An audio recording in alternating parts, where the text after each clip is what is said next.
Salam jumpa adik-adik. Teman-teman kita saat ini sedang berlatih tari nih adik-adik. Wah, seru sekali ya. Coba amati Nadine dan Zalima. Nadine memeragakan tari gerakan kuat kaki yang diiringi musik bertempo cepat, seperti lagu Rasa Sayangi. Sedangkan Zalima memeragakan tari gerakan lemah kaki yang diiringi musik bertempo lambat, seperti O Inani Keke.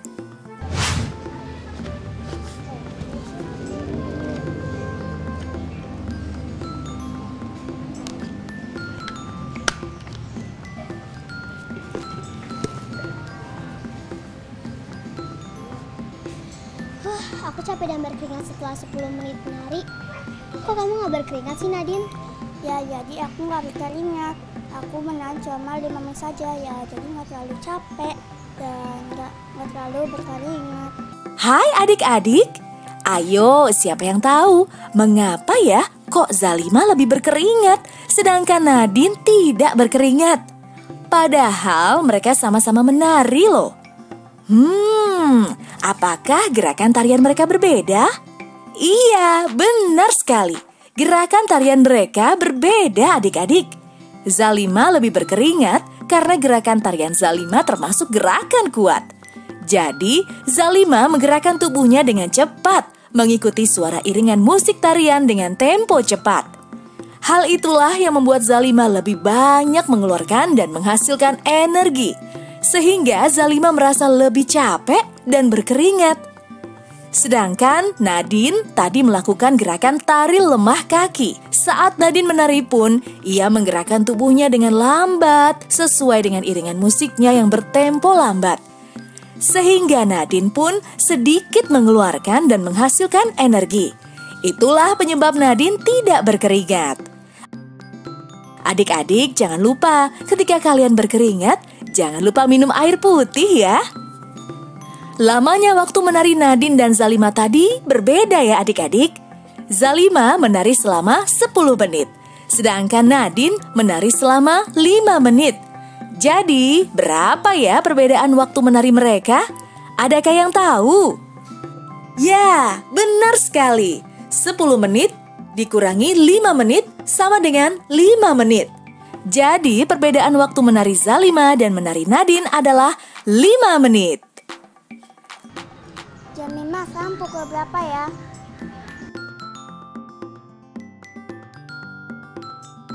Sekarang pukul 13.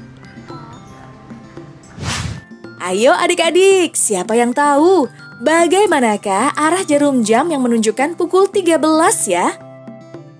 Adik-adik, pukul 13 ditunjukkan oleh letak jarum pendek di angka 1 dan jarum panjang di angka 12.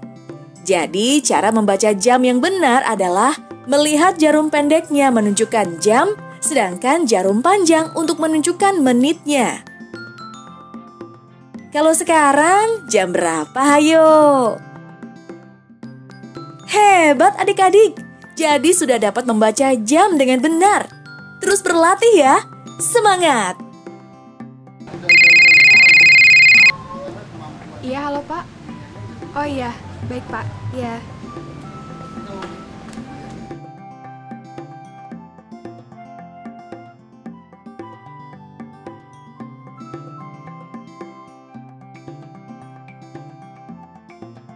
Jemima, tadi ayah telepon, katanya kamu dijemput jam 1:30 ya.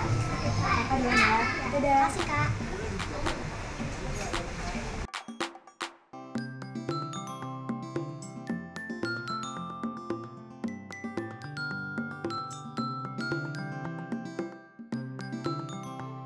Ada apa Jemima?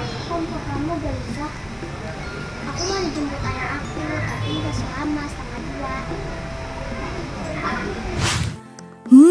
Adik-adik, berapa lama ya waktu perjalanan ayah Zalima sampai ke tempat sanggar tari? Siapa yang tahu? Ya, benar sekali. 30 menit. Kok bisa ya? Gimana sih cara menghitungnya? Jadi, Zalima menerima pesan ayah sekitar pukul 13.00. Diperkirakan ayah Zalima akan tiba di sanggar tari pukul 13.30. Jadi, berapa lama Zalima akan menunggu ayahnya di sanggar? Pukul 13.30 dikurangi pukul 13.00. Sama dengan 30 menit. Kesimpulannya, waktu perjalanan ayah menuju sanggar tari membutuhkan waktu 30 menit.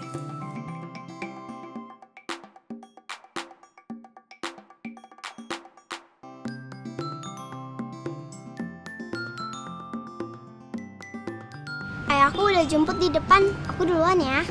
Ya, seharusnya ibuku jemput pukul 14 kurang 30 menit.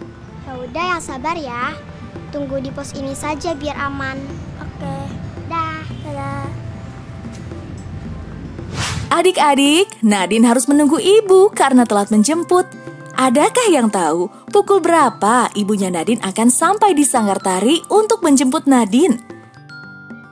Yuk kita hitung bersama ya adik-adik. Jika ibu Nadine seharusnya menjemput pukul 13.30, tapi baru akan sampai ke sanggar 30 menit kemudian, maka ibu Nadine menjemput pada pukul 13.30 ditambah 30 menit, sama dengan pukul 14.00. Nah, jadi Ibu Nadine akan sampai di tempat sanggar tari pada pukul 14.00.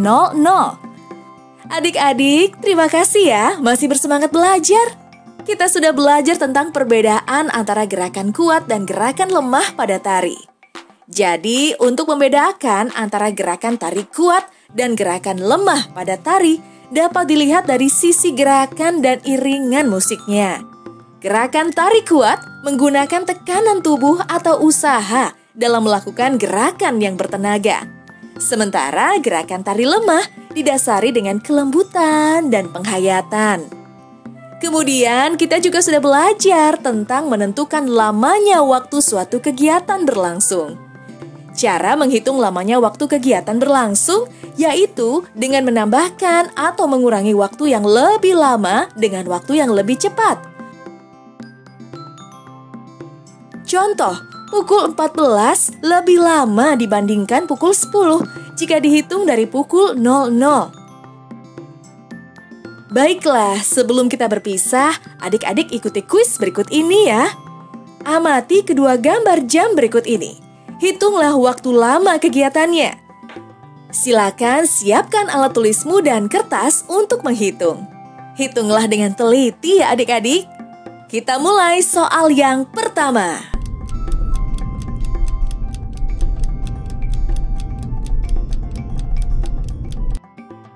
Kita mulai soal yang kedua.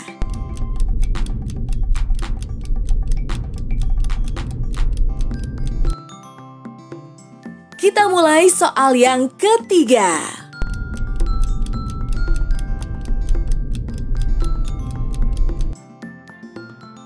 Soal terakhir. Masih semangat kan? Selamat mengerjakan.